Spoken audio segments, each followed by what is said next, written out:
All right, we are live. Well, thank you everyone so much for joining today's Family Office Access member and special guest workshop. I'm Danielle Patterson, Executive Director of Family Office at ISS Market Intelligence, and I'm really glad you're here.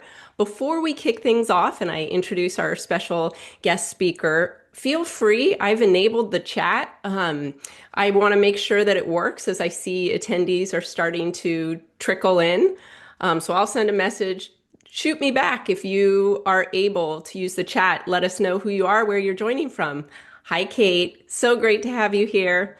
I love seeing familiar faces. Antoine, so happy you're here.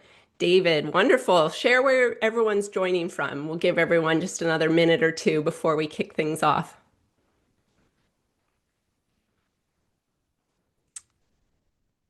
All right. Well, glad that that is working. Now, sometimes because our chat can often get noisy and I don't want to lose any of the valuable questions you have, feel free, the Q&A, it's at the bottom of the Zoom. Feel free to drop those in and Alan and I will do our best to kind of field those questions. If they don't fit into today's presentation, we'll make sure at the end to have time for all of those. Oh, I love seeing this. We have Mercado from the Philippines. Thank you, Janesh, for joining. We have Vivek from Amsterdam, Nicole from Kansas City. Oh, wow. Kristen from Ghana. Wow. Madison, Wisconsin. Hi, Molly. So great to see some familiar faces. We have David from Boston, Janesh from India, Joseph. Great to see you. Okay, well, we are at the top of the hour, and I know Alan has a fantastic presentation packed with insight, so I want to make sure that we leave plenty of time. Um, these workshops are really focused. Well, today's workshop is focused on building a high impact, scalable outbound marketing engine to family offices, or as I love the way Alan phrased it, the art and science of attracting sophisticated capital. So our guest today is Alan Chu, Executive Director of Capital Plus, a marketing consultancy focused on the asset management and capital raising industry. Alan is someone I've worked with, admired, and learned from for years. We were just joking that now his daughter is almost 4 years old, and I remember when she was born. So we've been working together for a while. I'm going to enable our captions. Thank you for requesting that. Um, what I appreciate about Alan's approach is that he really understands both sides of this world. He respects the traditional handshake culture that still matters deeply in the family office space, while helping firms apply modern, structured marketing techniques in a way that feels thoughtful and credible. And that balance is so important. Family offices have changed significantly over the past decade. Many now have investment teams that look more institutional, but they still make decisions through highly relationship-driven lens. Timing, trust, relevance, and consistency all matter. So what has not always kept pace is how people try to engage and reach family offices. Too often we see outreach that begins with the direct pitch before there's any context, familiarity, or trust. And in this market, that really closes doors before real conversations are able to take place. So today, Alan is going to walk us through ways to be more strategic, how to think about outbound engagement. And this is going to be a very practical session. Feel free to add questions in the chat, in the chat, but in case it gets very busy as it often does, feel free to open the Q&A at the bottom of the Zoom and drop those in. If they don't fit organically into the dialogue, we'll make sure to save time after Alan's presentation for that. And with that, Alan, I will turn things over to you. Thank you so much for being here. I am just very excited for you to share your expertise with the community, and I'll turn things over to you. All right, cheers. Thank you, Danelle.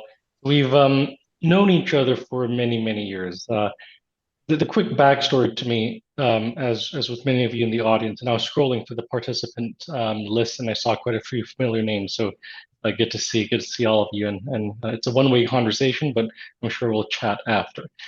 I started off as a customer of Danelle's about 10 years ago. So I purchased the family office list because I was working with a third-party marketing agency, trying to fundraise raise capital, all that kind of good stuff for hedge funds, private equity firms across the US and Canada. Uh, Fast forward a few years later, and I've actually swapped sides. I'm now on the service provider side, offering marketing services. And our relationship actually broke off for a little while until we had enough clients coming to us saying, "Hey, we want to use family office list." And so we then picked up the conversation again and started working together on how can we help fund managers have a better shot of raising capital with good marketing. Now, good marketing, of course, is very subjective, and we'll dive a bit more into that. But just an interesting backstory. But the reason I say that is because family offices have changed tremendously from 10 years ago to where they are now. And I appreciate that none of you are here for theory, right? So we're actually going to go through real life practical steps, how to help you get results, because the ultimate result is that you want people to reply to your emails, pick up your phone calls. We'll give you some takeaways that you can actually do this week. So I'll beam up my slides right now and begin talking. Just give it 5 seconds to show up. Amazing. I can see it. All right, fantastic. And again, if there are any questions, fire them throughout in the chat or the Q&A. I'm happy to pause the presentation at any point in time. So just fire the questions through. I can answer them as we go. All right. So presentation topic on the screen. And again, over the years of over my years of starting off at a third-party marketing agency and now with Capital Plus, I've watched the best fund managers get ignored. No one's replying to them. No one's picking up the phone call. LinkedIn in-mails are just being wasted. You get the credit back after 7 days, but they're just being wasted, right? Because they showed up at the door asking for a meeting before the family office even knew their name.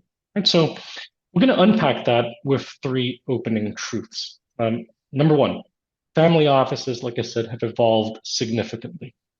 10, 15, 20 years ago, it was more like second generation guy didn't want to do the whole meat cutting, butchery, factory work that his old man did. And so he said, I'm going to take my old man's money and create a family office. Right? That was the a lot of the originations of family offices 10 years ago, 15 years ago. Of course, I'm exaggerating it a little bit, but the whole point is that 10 years later to where we are now, you have family offices which are mirroring investment teams at much larger institutions. They have CIOs. This was just not there 15 years ago. CIOs, investment teams, research teams that are much larger than you think, even within smaller family offices.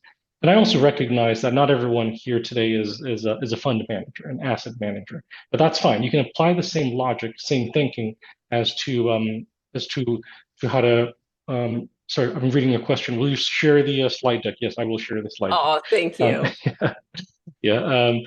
And so, anyways, the marketing tactics and the strategy and the thinking remains the same, regardless of products, right? Because we have had other clients come to us wanting to market to family office accesses list, even though they were not asset managers, right? So, opening truth number 2 is that they're saturated. They're getting a lot of inbound marketing because Danielle is doing a fantastic job at building this community. So everyone has that list.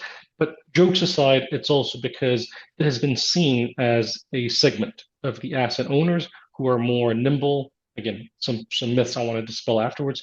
More nimble, more willing to part of capital, more slack in their due diligence. But we'll talk about that in a second. And then lastly, about the buyer journey. People say, oh, you do 1, 2, 3, 4, and they'll pick up the phone. I'm not so sure about that, right? So we'll talk about this more in section 2. And again, to make it simple, webinar, one-way dialogue. We'll have 5 sections today with 1 takeaway each, right? So I've got them all listed here.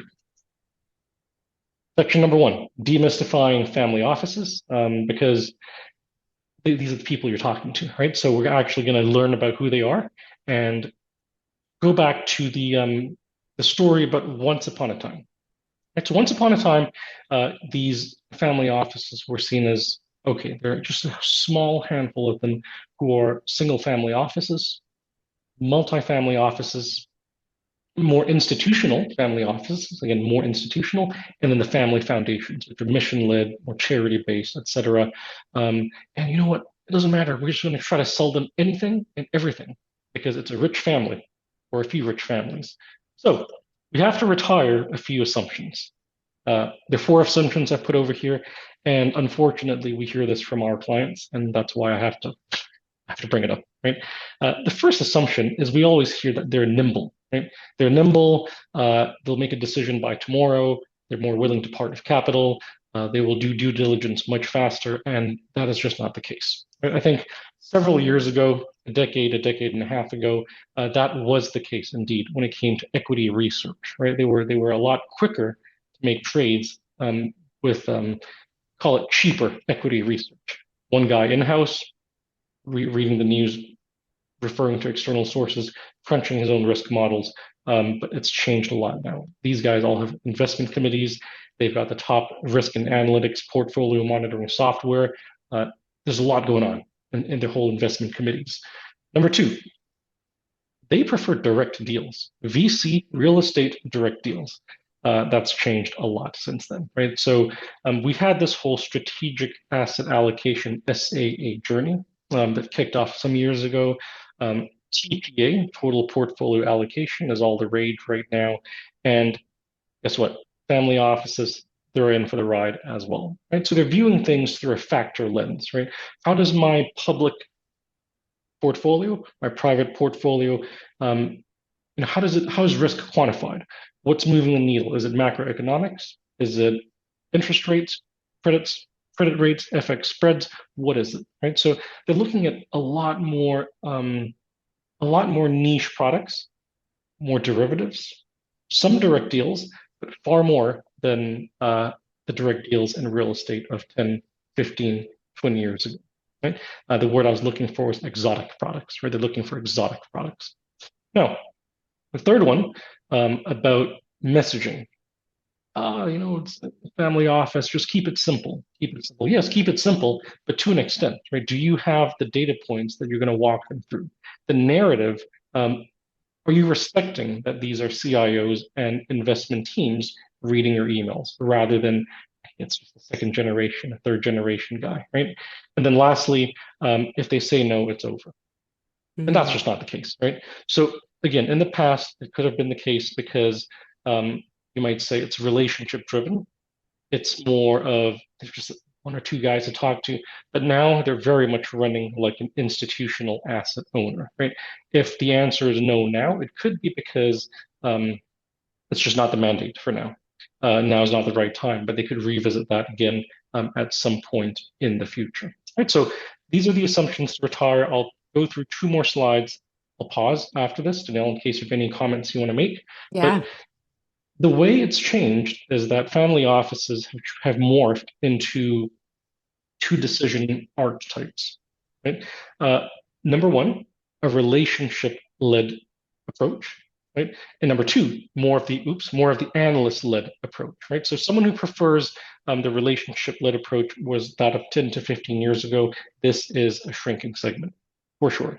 Whereas someone within the family office who functions more like an analyst, you still got to market top quality marketing to the person, the people at the firm.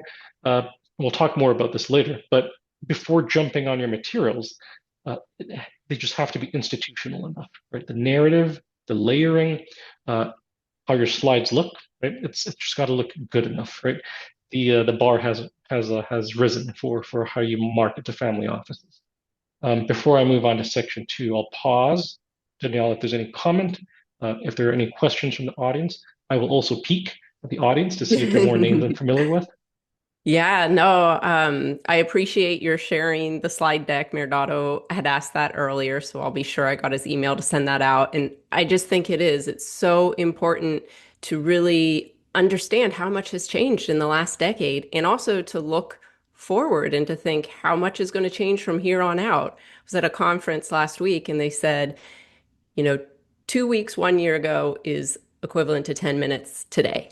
And Alan, right before we joined, we were just talking about the implications of AI and how that has changed, your work in the marketing realm, but we're seeing family offices adopt technologies to become more efficient. And I think it can certainly help, but yeah, it just whatever it will do, it's definitely going to transform the sector even further. So I think it's so valuable that you kind of stop us dead in our tracks and call out a lot of those assumptions because they simply aren't true today. And then to kind of look forward and think, how will those assumptions continue to evolve?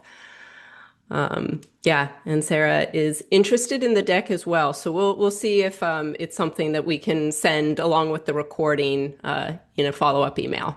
So thank you, Yeah, we Sarah, can for send that. that. We can. Before I have No you problem. continue, Vivek dropped in. Do family offices want quick returns or is it patient capital? Happy to chime in on this, but if you want to take the lead, Alan.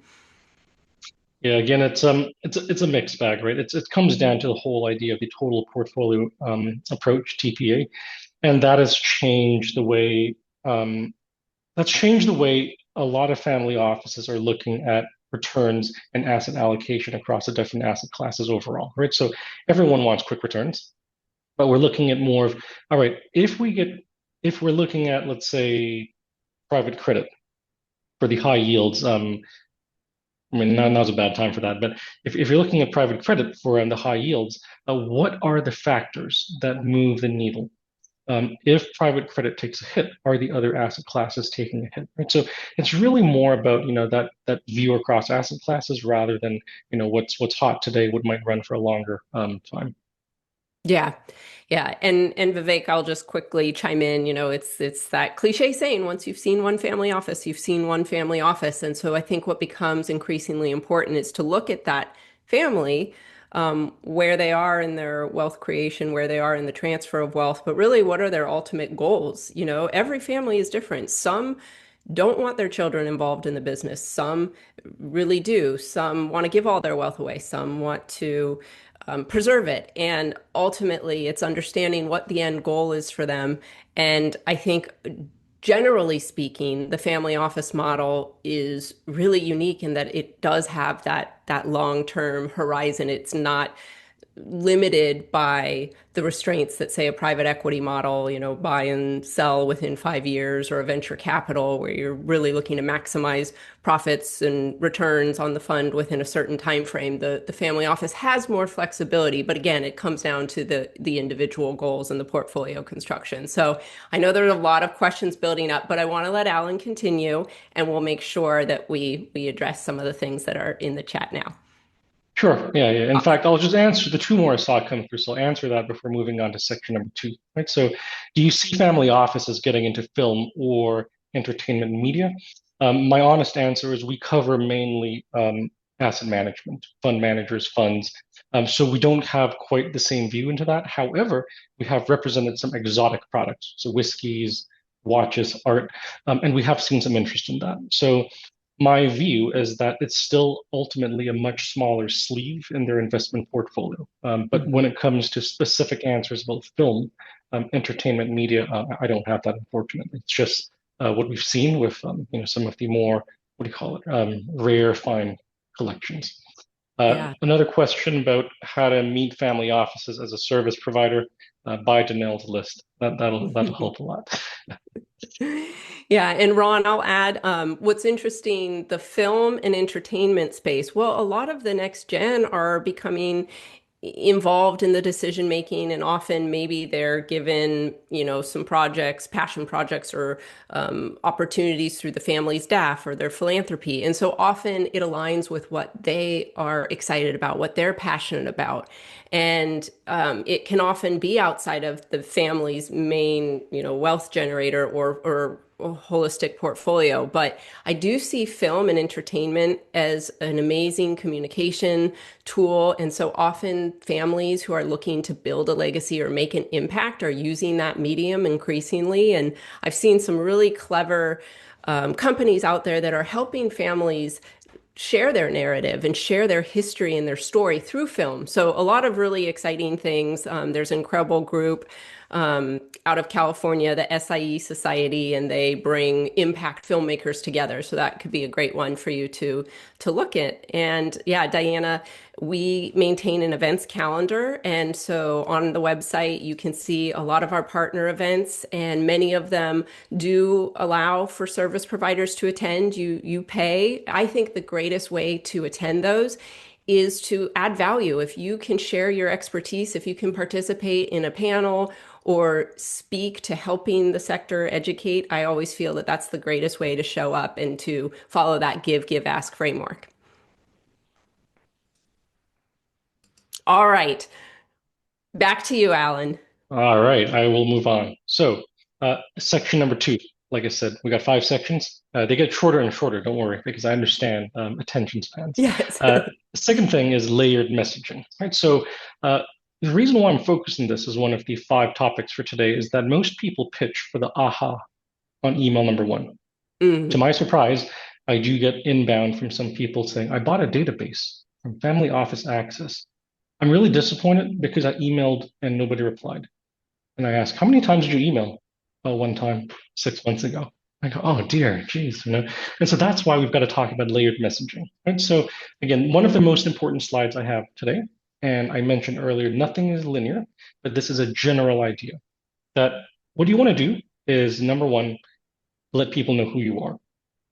99% of the people in Danelle's database or any database have no idea who you are, what your company is about, what your product is about. So we got to build that name, right? Ah, you know, this is so and so, and she or she does this and that, right? Number two, it's familiarity. What's your value proposition? Your team. Do you have a point of view that is reliable, that's interesting to me, that I might come back again to in the future? Number three, relevance. Why you? Why now? And you know, and the reason why that's important is because if you've done 1 and 2 well, and if there's a market event, if there's a sudden demand for something, they would think of you. Why you and why now? And finally, of course, the action. They might reply, they might pick up the phone, but most cold outbound fails because someone tried to skip from stage 0, stage 4. And so just keep that in mind. It's a And then, of great course, visual. Yeah, so powerful. and of course, the this one's fun, right? So people, often ask us, all right, so I sent one email. What else should I send them? And it's fun because you have good reasons to send things. Number one, something that's timely. So you see in the quadrant on the right side, something that's timely.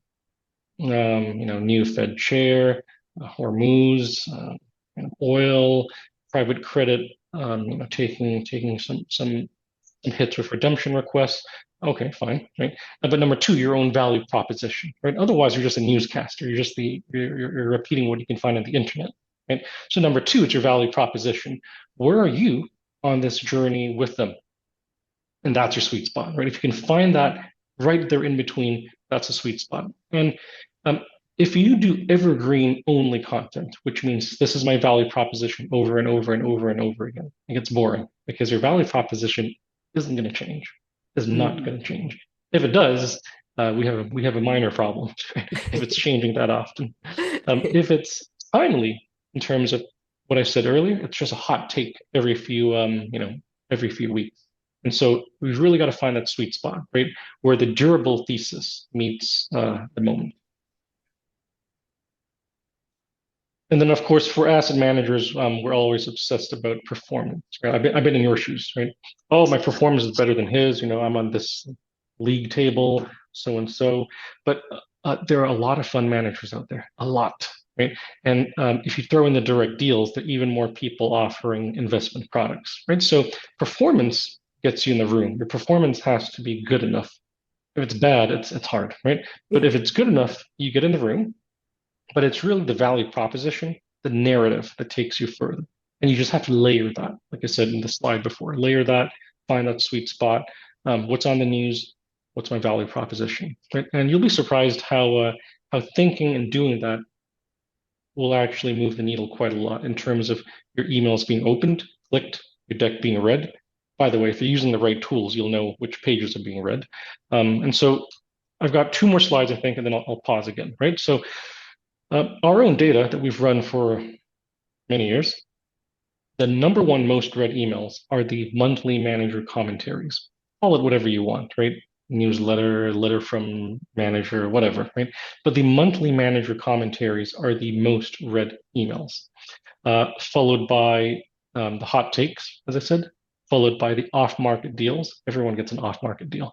And then finally, the sales pitch, right? That one is actually, we get the worst open rates for that, just really, really bad open rates. But it's important to still do some of that, right? It's important to still do some of that because as you are layering that messaging, you will capture people who are in that why now, why Mm-hmm. you moment, right? So very important. I'm not saying ditch everything. I'm just saying think about how you layer, Mm-hmm. which one more, which one less. And why commentaries win is because they're more likely to get forwarded, right? So if this analyst gets it, he might forward it to the principal because he says, this manager has a view, he or she is thoughtful, and Mm-hmm. he or she's not asking for anything today. Not yet, but not today, Right. right? And case in point, and I'll pause after this, is you got two emails from the same fund manager, right? Uh, Left side, you got an email saying, hey, fund three is open. Here's the deck. Here are the returns. Let's talk. Right side, you have a commentary email. Three things we're watching in private credit this month. Here's our take. Here's what we're seeing in our portfolio. And we got some charts below. Have a look, right? Those charts might be some things they've never seen. They might read on. And so with that, again, we're at the end of section 2. I will pause. Danelle, any comments, anything else before I move on? Well, your visuals are just so powerful in these examples because I think people are programmed to want to sell themselves, their metrics, their numbers, this is finance, but actually people do business with people. And so the narrative, the commentary, building trust through your authority, adding value through education. I mean, this example of the two is such a great example. It's kind of like ditch the pitch. People are tired of being sold to. They want to know first and foremost, are you someone that I can trust and that I want to do business with? And if you send them something valuable like this and it's your take that, oh, wow, I never thought about that way, or I want to talk to you more. You really know what you're talking about. Those things are so powerful and it's very psychological. But it's incredible, and the consistency. I like that you have, the different sequencing. I think paying attention to that cadence and being respectful, not obnoxious, but again, it's that moment when someone needs exactly what you have at the right time, and you've built up the familiarity and you've showed up consistently over time. So I just enjoy seeing it. I know there's a lot of questions still, but they may not be as pertinent. Let me look quickly. Yep, more people wanting the slide deck. Um, I think, yeah, here's one. How does one acquire these personal touch points? This is from Blake Johns. How does one pivot from list acquisition to securing personal relationships, attending events, hosting events, all of the above? Um, I'm trying to find the question as well so I can read that. Yes, Blake Ah, I is see it. at I see it. Okay, 1119. Yeah, got it. Okay. One pivot from list acquisition to securing personal relationships, attending events, hosting events, all of the above. Okay, yes, it's all of the above, and I actually have a few slides on that later, Blake. So I will come back to you. It will answer some of that questions. It is easier said than done, obviously, but we have seen um, managers from the US, an Indian manager based in the US, traveling to Tokyo using Danelle's family office list, and other lists, right, yeah, to set up an investor luncheon roundtable, right? that's We've seen a amazing. lot of these kind of things. So it is possible. We will share some examples later on. Yeah. And I'll just say quickly, Blake, the evolution of our product Family Office List into Family Office Access was addressing exact pain point. Names on a list encourage the wrong spray and pray approach, where if you have context, you know how this family office is structured, who makes decisions, how many employees they have. You have a description talking about their origins of wealth, their legacy, their values. And then you can see the overall mandate and even examples of past investments. It's kind of like the relevance, the show me, you know me. You've done your research, and then you take all that and you craft value add outreach through something very thoughtful and strategic, like Alan is teaching us. So honestly, the evolution of my business tries to really address that. And now through the acquisition with ISS Market Intelligence, we're excited on how we're going to, with a larger global team, take that one step farther, more relationship science, more connectivity, knowing where the decision makers have network crossover for warm introductions, things like that. So I know Alan's going to address it further, so we'll kind of come back in a bit, but just wanted to touch on that. Um, I think, yep, I think we'll continue and we'll make sure we'll come back to, there's a lot of questions. So very I'm active. skimming Thanks, them. everyone. I'm skimming them, and so I have them on my mind. I Amazing. will answer them, as we proceed. Some of them through the slides, some of them I will come back in the Q&A section, right? So as I said, it's getting shorter and shorter now. Outbound marketing by channels, Blake. This should answer some of your questions. And I think there's another one about solo owned businesses. So I think we have to keep it very real. If you are a larger manager or a larger business, you scale to your advantage.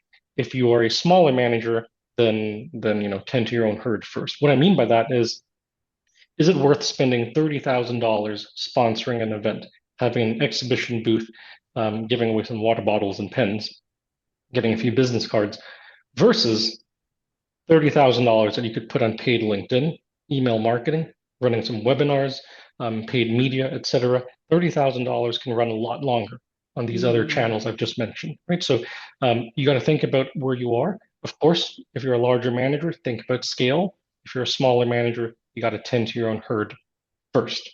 Mhm. Now, I have 9 examples here. I'm not going to read everything, but I'll just speak about it thematically. I'm trying to showcase what is the area of least resistance to medium resistance to most resistance, right? So what you'll see over here is beyond basic outbound marketing. Yes, you're thinking, okay, I do send emails, I do send LinkedIn in mails and messages, I post maybe once a month. What else can I do? That the quarterly macro outlook is still an email. It's an elevated email we talked about earlier, but it's quarterly, so it's not based on the hot take, right? It's a quarterly elevated email that shows how you see the world. It has to be thoughtful. It has to be more than just an aggregator of news in order to really resonate and demonstrate yourself as a thought leader. Number two, the letter from CEO. Okay, a lot of people do that, right? Warren Buffett, a bunch of other statesmen, they all do letter from CEO. But a lot of smaller managers are not doing that, and a lot of smaller managers have forgotten the value of print. So imagine you're receiving a letter on good, thick paper, and it's an ink signature about about your own reflections of your fund from last year, your view of the year ahead, some of the tailwinds, headwinds you're seeing. Well, that matters a lot now, right? And now that people are getting less and less mail, receiving that mail is almost extra value. Now, how much does that cost? I think the paper is about 20 cents. Um, Stamp is about a quarter. 50 cents, I don't know, right? So it's minimal. It's really, really minimal. And think about that letter from CEO. I think that is underdone significantly. Number three, it's an executive LinkedIn presence. Most people have bad LinkedIn accounts and company pages. It's just not being maintained. And I'm not saying spend tons of money on an agency to maintain it, but can you just have a newer picture? Can you post Mhm. once in 2 weeks? Can you do basic things like that? And that are more fun. So if you're a real estate fund, show a video, a 20-second video of the time lapse of the property going from brownfield to greenfield to the first floor being built, right? Something like that. Mhm. 3 down, 6 to go. We're into the medium resistance territory now. Now, webinars are daunting to some people because you think about how I'm feeling right now, right? I'm talking to to to an empty space, right? Everyone's there, but I can't receive the feedback from anyone, right? So to a lot of people, this is it's a point of medium resistance, right? Oh gosh, but it does put your face out there. It puts your name, your voice, your everything out there, right? You get to see my whiskey collection in the back, and so doing this is really a low pressure way to get yourself out there, right? And number two in this medium thing is a referral toolkit, right? A lot of people say, oh, my first pot of gold, friends and family. they seldom say friends and family and referrals. They always say friend and family. They'd never, not never, seldom say referrals, right? So what is that referral toolkit that you can give them to send to other people? Right? Is it an investor guide, an FAQ document, a 30-second video? What is that referral toolkit? Takes a bit of time, takes a bit of money to get that done. White papers, everyone knows white papers. It just makes you sound a lot smarter, right? So you do that, and it does something where you can gate the white paper, and people can fill out the form. You capture their information. These are hot leads. They're not even warm leads. They're hot leads. Mm. You should call them within 5 minutes, right? And they'll be fine. They'll be fine if you do that. And lastly, the tier of most resistance, right? Uh, Partly because this costs a lot of money. It's sponsored industry events. And if you're sponsoring an event for $30,000, you got to spend $6,000, $8,000 making sure you look good there. Is your backdrop a flimsy pull-up banner that you that you just pull up yourself, or is it something with full cardboard build, a carpentry build? I mean, that really makes you stand out when people walk in and they say, "Wow, that's I want to learn more about Fund X." Is your paper thick enough? Are your giveaways good? Little things like that, right? That really, really make a difference for sponsored industry events. Paid LinkedIn is important. It's account-based marketing, but essentially, I can run my list of my top 50 accounts, and with the right settings on LinkedIn and just $20 a day, you have a pretty good chance of your target audience seeing it on their homepage, right? Mm. So account-based marketing, very important, but surprises me how little people do that. And then lastly, the road shows and investor roundtables, which Blake, you talked about, right? So it's all about the nurture journey, right? How can you take people from the initial emails into adding them on LinkedIn? After Mhm. you add them on LinkedIn, do you have paid ads targeting them? So they're seeing you on Mhm. their homepage without you reaching out to them. Or do you have a webinar that they can join without talking to you? They don't want to talk to you, right? Mhm. And then finally, do you have the event that you can host, right? Of course, half the people are going to be people you bring on, your investors, people who are using your product, and then half the people would be people out of the database, as an example. Because what you want to achieve there is organic networking without you having to pitch. And we see a lot of that happening when their audience balance is done right. So with that, I will pause again, Janelle, for any questions before we move into the secret weapons. Yes. Well, I just think it's so important to see the variety because I always say multi-channel outreach, you want to make sure you have those touch points and that they come in different forms because there's often different audiences in different places. But also, I think there was a study done that, in this digital day, I think a company needs almost like 7 touch points before that brand recognition and that trust is established. And so getting creative and thinking outside of the box. I love your idea of just mailing a letter. How do we cut through the noise in this day and age? And I'd love to ask more particularly, I've never done paid LinkedIn. And so that is something I personally would love to explore. Are those ads typically text, graphic, a combination? Do they rotate? I'd love to hear more about how to craft a powerful LinkedIn paid ad. Sure. The most important thing is targeting. So let's say you Mhm. want to target me. I'm based in Singapore. So I saw a few folks joining from Asia. Nice to see you in your evenings. Uh, Yes. I could say I want to target capital plus. I want to target someone who's had 5 years of work experience and above. I want to target a man. You can target male, female. I want to target, someone based. Did I say Singapore? And the chance of me seeing that ad is actually pretty high. It's actually pretty high if you target it right. Of course, the more accounts you add, the more spread thin it is. Mhm. Um, and Danelle, to your question about what is it, right? My recommendation is an image that stands out. Forget anything overly flashy. Simple Yeah. text is the most Yeah. powerful, and then complementary text within the ad, outside the ad, I mean, where they're able to actually click on something like your Mhm. investor presentation, like something else, like a video, where you can actually track their viewership, right? Mhm. So um, if Alan didn't fill out the form on LinkedIn, he clicked on the URL within the text. Oh, Yeah. and see that he viewed 6 pages of the investor presentation. The key, however, is you got to rotate the ads every 2 to 3 weeks. We've noticed that the performance just falls off a cliff at the 2 to 3 week mark. I think people just get tired of seeing the same thing, right? And it's approximately 2 to 3 weeks where we find that we have to refresh the ads. Wow, so valuable. And is there great analytics within LinkedIn, or do you use the third-party tools to measure the success of those ads? Third-party tools can do it better, Okay. but at what cost, right? So I Yes. think that if you're spending $20 a day, what is that? $600 a month. Not a lot of money. Right? I Right. don't think you Exactly. want to spend $100 to $200 on a third-party tool. If you're spending 6,000 and above, that's actually our recommendation. Hmm. Okay, then you should spend on the external tools as well. Similar to like what I said about the event. If you're spending Yes. 30,000, you better spend 7,000, 6,000, 8,000 on making sure you look good and that you show up and you show off.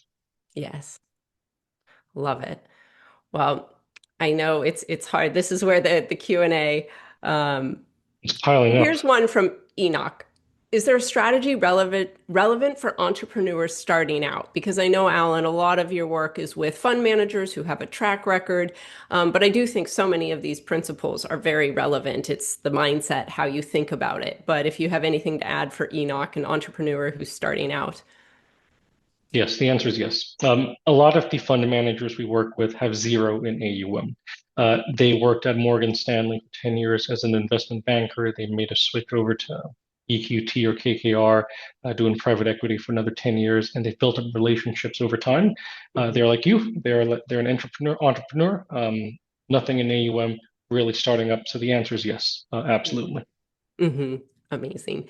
And we'll take one more from Ling Wang. This is the very last question, but she says, Alan, if the goal is to position oneself as a trusted advisor, helping family offices evaluate complex sectors such as biotech, rather than pitching a specific company or a fund, how should we build visibility around unbiased expertise? Yeah, great question.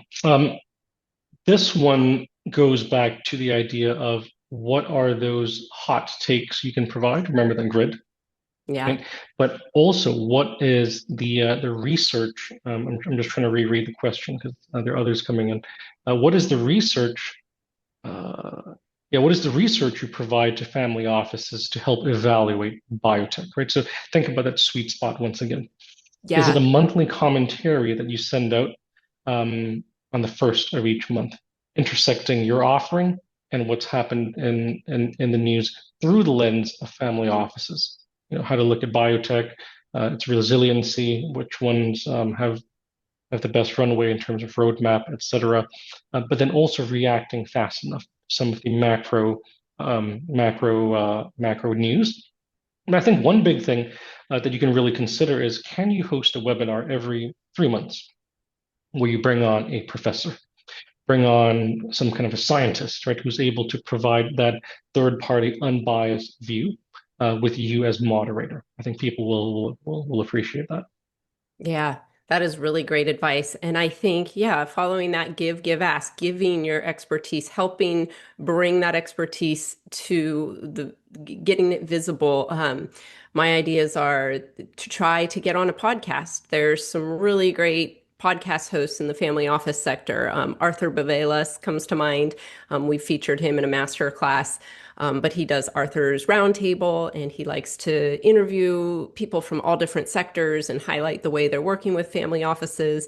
Or if there are, yeah, those within your industry who can showcase your expertise through a podcast because it really helps reveal your personality and who you are. And again, goes back to people do business with people, but you can also show off your expertise.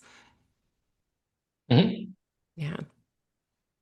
Perfect. Well, I will let Alan pick back up and we will get back to more of these questions. All right, three down, two to go. And again, these are the two shortest ones.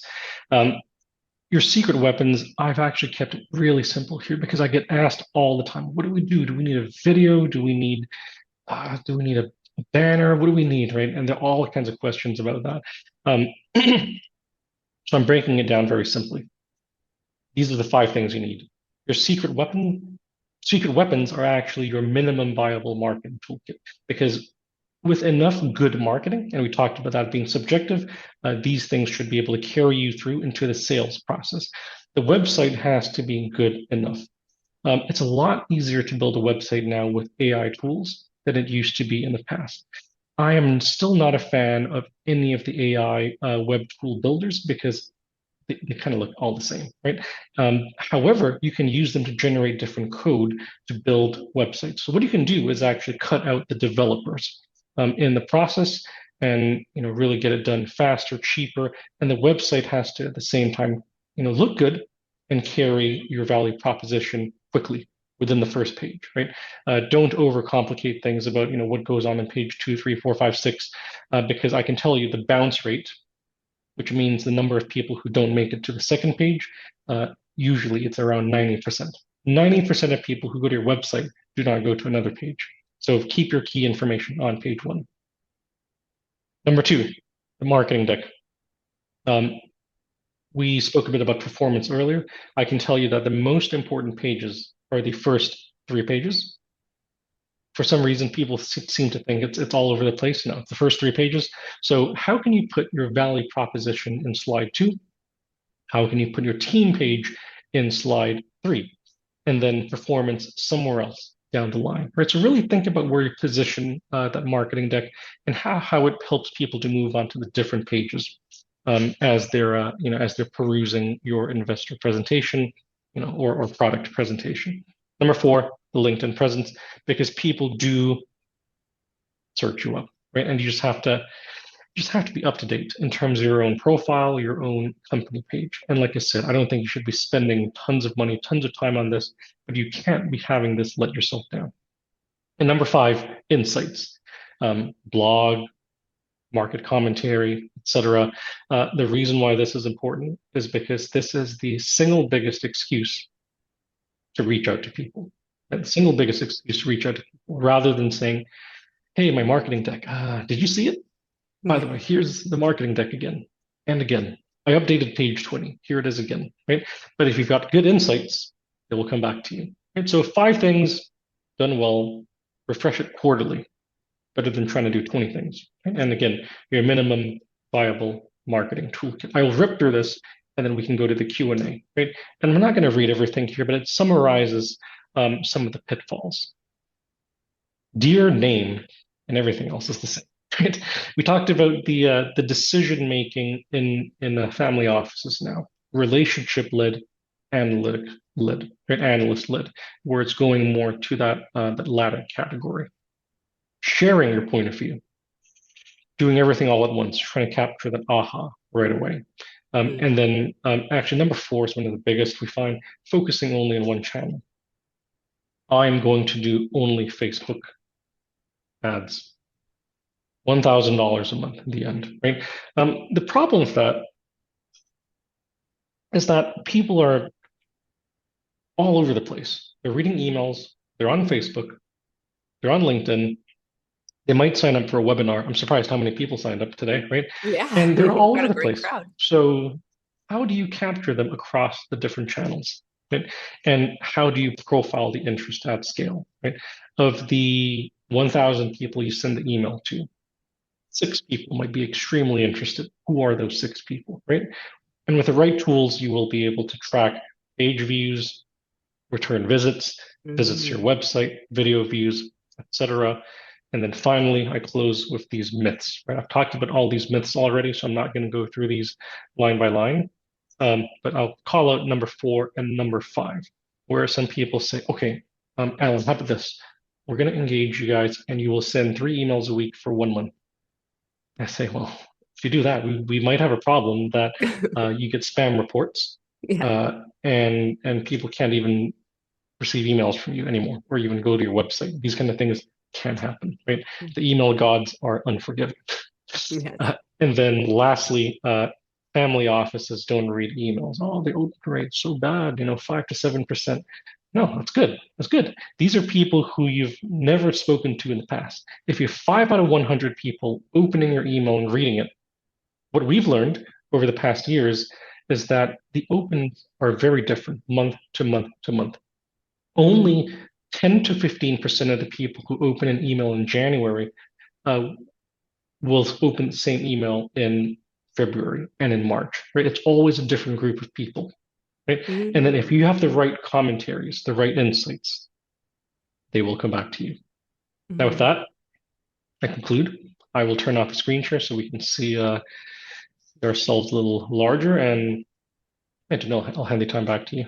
Amazing. Well, thank you, Alan. This was so insightful. And kind of one of my biggest takeaways is probably how important those analytics are across all the channels, using multi-channel, but really paying attention to what's working and not just falling into a static routine, but continuously evolving, advancing, changing, mixing the messaging, but really ultimately paying attention to the analytics and just how Yeah, important, how valuable those yeah. become.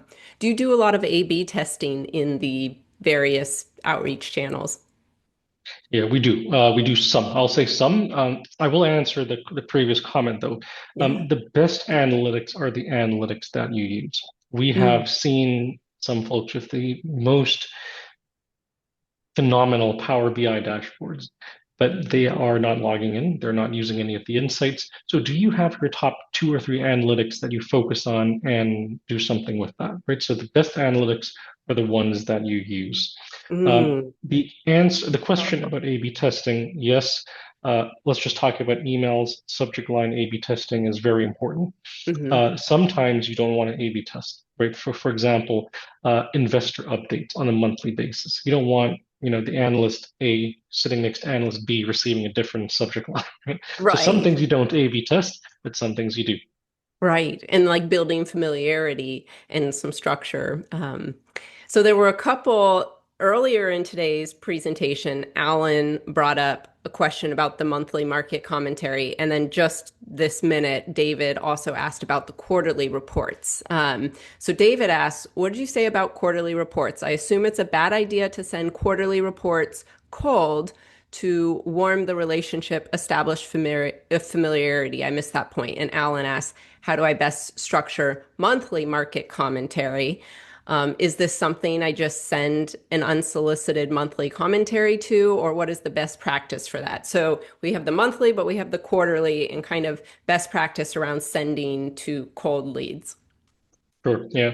You're going to have to warm them up. So warming them up could be a series of two, three, or four emails talking about who you are, right? And this should precede the monthly commentaries, right? It's not a must, right? But it's a good thing to precede the monthly commentaries. We can get into a whole technical debate about how it helps to warm up your IP address, your sender domain, and all that.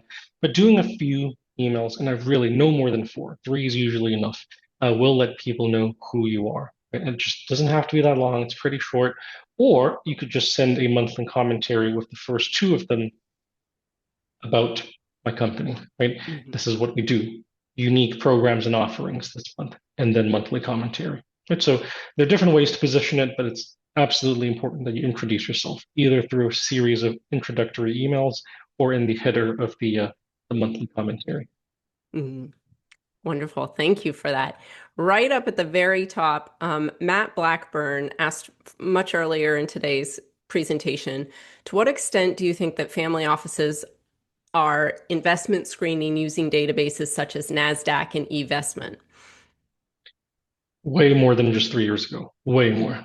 Um, there's this whole pre-investment world that didn't exist some years ago, right? It was very much okay. Here's what we get, and then we will assess as we receive these investment opportunities. There's now this world of pre-investments, so they're doing their own screening, they're reviewing their own LP databases before you reach out to them as well. So it's grown a lot, Matt. Amazing. Sarah Doyle asks, what about research-backed CPG supplements targeting women's hormones ages 18 to 85 and ADHD?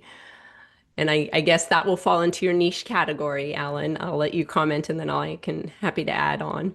Yeah, I think the two ways Sarah might be asking this question, right? It's are you trying to sell these products at the individual level, or are you trying to pitch this as an investment opportunity for the product, right? So, um, if it's the former at the individual level, it might be a little hard. I think it might be a little hard because if you're hitting these folks at their work email addresses, the intent is not there, right? These are the investment teams, legal teams, accounting teams. The intent is not there. You're probably better off spending on Google search paid, Hmm. LinkedIn paid, because these are things where there's intent, right? I would type in, if I'm a woman base, aged 18 to 85 with ADHD, and I'm looking for help, right? I would type that in. Or if a family member I'm trying to find help for. The intent is there, but then if you're hitting a database of asset owners, I just don't think the intent is there, right? So just being truthfully honest with you. If it's Yeah. the latter of trying to market this product, then it goes into that niche category as well, right? It's a direct deal. It's not a fund, it's a direct deal. But where does this investment sit within your sleeve of niche investments, right? So you just again, taking yourself into their shoes, the total portfolio allocation, total portfolio approach, allocation strategies. Where are they looking at? Where might this sit? Yeah. And I'll add, that particular opportunity may not sit within a private equity or venture capital portfolio, but this is where you can really speak to the heart of a family member if it's an issue that affects their family, and it may even become a philanthropic initiative for them. But that takes deep research and, like Alan said, putting yourself in their shoes and hyper personalization, the show me, you know me of relevance, why this, you've done your homework and why your expertise and the why now makes sense. Um, so there's two really great ones. Blake Johns, from a cadence perspective, when is the appropriate time to directly share your deck? Should you ever share a deck directly? Maybe meaning Yes, right off. you should share your deck directly all the time. Because it is rare that someone will reply, please send me your deck. It's really, really Mhm. rare, especially if you're marketing to a database. However, if you hang your investment presentation, and then of course you might want to remove some of the more sensitive materials, right? But if you hang your presentation within an email on LinkedIn, other places, QR code in an event, people are going to scan it. They will be asked to put in their information. Make sure you do that. Right? And Mhm. then from there, and if you're doing it on email, you can mail merge it. So they don't even have to do that. Mhm. But from there, you're able to tell who is actually interested in your deck, right? Rather than trying to withhold it and sending it out later on. I love that. Thank you. Ling Wang says, Alan, building on what you just shared, what platforms do you recommend for sharing these insights to build visibility? Would a professional platform like LinkedIn or Substack be effective? Or are there any specific family office networks forums where this audience effectively looks for experts' perspectives? Yeah, trying to reread that because it's a longer question. Yes, if you scroll right down the second one from the bottom. Got it. Okay, so thanks for that question. The LinkedIn is a good platform, right? For the reasons I shared earlier. Substack is actually not bad, to my surprise. It's Mhm. really not bad because there's sort of a very transient community that comes in and out, but is reading based on interest groups. So yes, Substack is effective. LinkedIn is effective. Ultimately, self promotion is the most effective, right? So you have to be emailing people, you have to be spending on paid LinkedIn, possibly display banner ads somewhere else, paying to get on a webinar with, you know, I don't know, some industry association showing up at events, things like that, asking for referrals. Those will be the best platforms. You have to own it. You have to own it.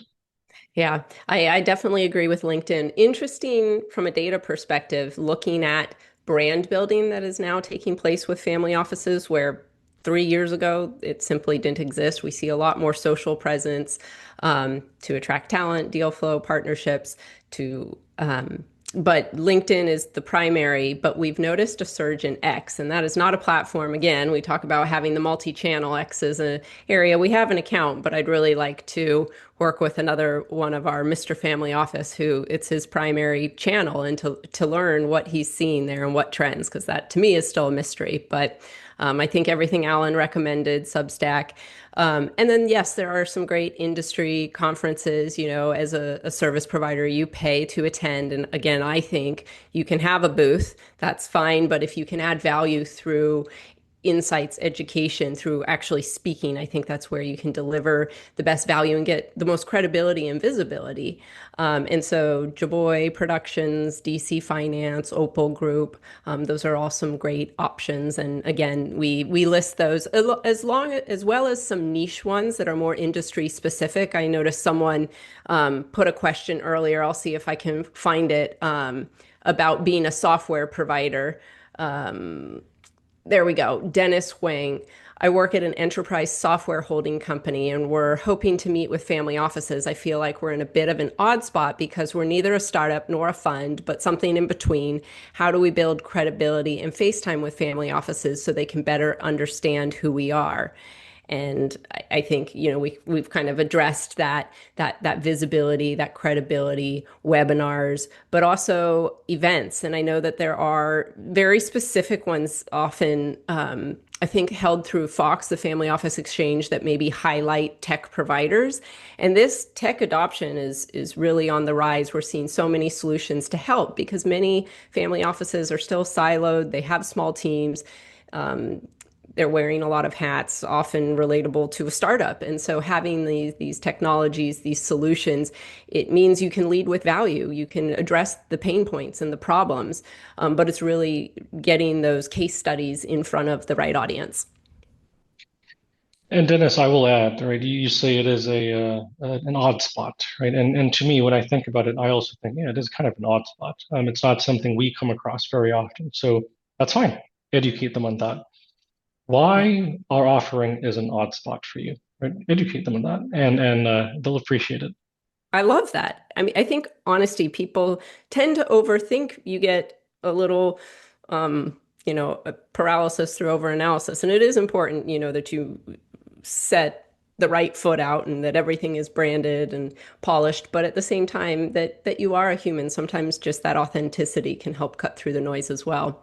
But I can't believe that hour passed like lightning. And Alan, I know it is very late for you in Singapore. This has been such a treat. We did not get through all the questions. We may have to hold another session one day soon, but I will make sure that these are saved. I will make sure to send out the recording as well as the deck if Alan is fine with that. And we just appreciate everyone so much for being here, for bringing such incredible questions and engagement. And Alan, thank you for sharing your wisdom. Yeah, cheers. Thank you, Danelle. Pleasure to be here. The deck can be shared, no problem. So I'll email that to you, Danelle, afterwards, and you can distribute that with the recording. For those who had asked questions that we didn't get to, I think I actually missed one as well in the in one of the double-barreled questions. I will respond. I'll respond to Danelle, and she can distribute my response to you Oh, thank you, individually. Alan. And for people who want to know more about your work at Capital Plus, what's the best way for them to find? I can include it, of course, in our email follow-up with the recording. Sure. Let's just put my just email me. We'll put my email address in there, and you can drop me a note. All right, fantastic. Well, thanks, everyone. Have a great rest of your day. Always a pleasure. And until next time, All right. Thank you. Bye bye. bye, everyone.